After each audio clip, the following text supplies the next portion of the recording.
गाजराची कोशिंबीर करण्यासाठी एक मोठी वाटी गाजर मी धुवून खिसून घेतलेले आहे।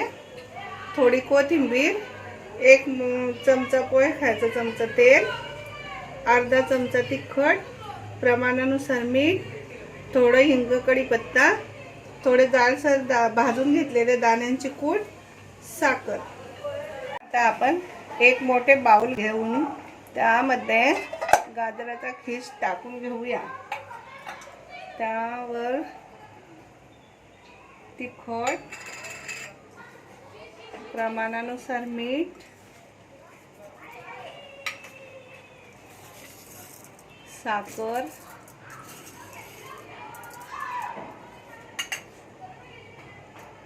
दाण्यांची कूट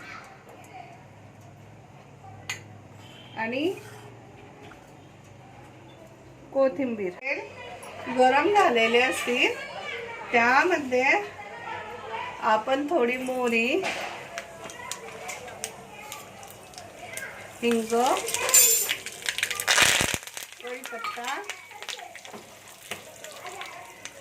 थोडेसे जिरे घालून घ्यायचे आणि मग ती फोडणी आपण गाजरवर टाकून घेऊया।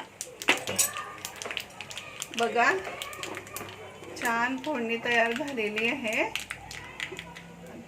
मोहरी तडतडली की हे बघा, असं आपण सगळे टाकून घेतलेले त्यावर फोडणी टाकून घ्यायची। सर्व पदार्थ चांगले मिक्स करून घेऊया। बघा, मिक्स झालेली आहे आता आपली कोशिंबीर। एकदम छान कलर आलेला आहे आणि हे बघा, आपली कोशिंबीर तयार झालेली आहे।